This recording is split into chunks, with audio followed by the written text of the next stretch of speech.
Assalamualaikum warahmatullahi wabarakatuh. Saya Nurul Istiqomah dengan NIM 21101100027. Di sini saya akan memaparkan hasil penelitian di Puslitkoka atau Pusat Penelitian Kopi dan Kakao Indonesia. Simak videonya ya. Pusat Penelitian Kopi dan Kakao Indonesia atau Puslitkoka berdiri sejak 1 Januari 1911 dengan nama Basokij Proof Station dan telah lebih dari 1 abad berperan aktif dalam penelitian dan pengembangan kopi dan kakao di Indonesia.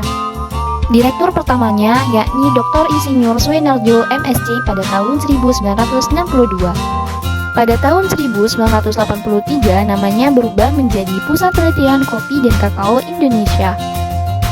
Pusat Penelitian Kopi dan Kakao Indonesia terletak di Jalan PB Sudirman nomor 90 Desa Jember Lor, Kecamatan Patrang, Kabupaten Jember. Laboratorium Bioteknologi Pusat Penelitian Kopi dan Kakao Indonesia menghasilkan bibit unggul untuk kopi dan kakao.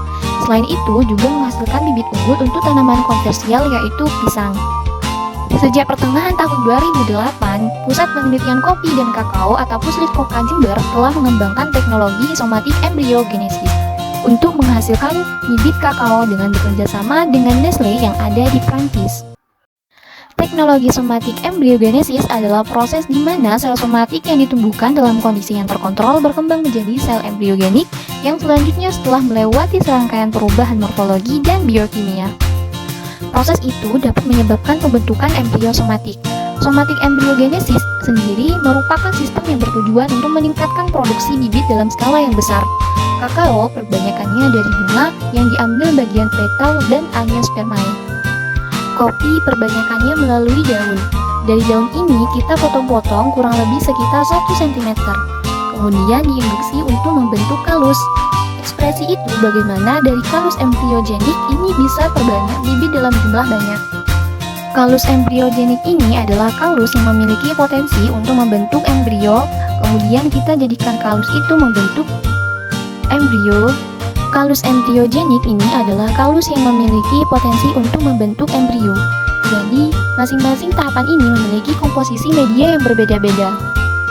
Setelah itu, di tahapan ekspresi embrio, kemudian akan dilakukan seleksi embrio-embrio dengan kualitas yang baik, yang kemudian dipindahkan ke media pendewasaan atau media perkecambahan. Setelah itu dipindahkan lagi ke media pembesaran planel, di mana di situ ada media pertunasan dan perakaran. Puslitkoka sendiri mereka menggunakan lamtoro sebagai tanaman penaung tetap. Karena pohon lamtoro ini kokoh tidak mudah roboh dan daunnya kecil-kecil. Karena meskipun kopi dan kakao tidak suka cahaya tapi butuh penaung. Kopi dan kakao juga butuh sinar matahari untuk fotosintesis. Karena habitat aslinya dinaungi hutan hujan tropis, pusat penelitian ini juga hanya menggunakan tanaman lamtoro khusus yang tidak memiliki biji, dengan tujuan agar nantinya biji dari lamtoro ini tidak akan merusak tanaman kakao yang sedang mengalami pertumbuhan. Tidak hanya lamtoro sebagai tanaman penaung tetap, tetapi ada juga pisang sebagai penaung sementara tanaman kakao. Tanaman pisang di laboratorium ini kita perbanyak menggunakan metode organogenesis. Kelebihan perbanyak pisang secara organogenesis menggunakan kultur jaringan adalah kita dapat memperbanyak bibit secara massal dalam waktu relatif singkat. Secara morfologi akan seragam. Pisang ini juga menghasilkan ekonomi tambahan. Sekian pemaparan dari saya, kurang lebihnya mohon maaf. Wassalamualaikum warahmatullahi wabarakatuh.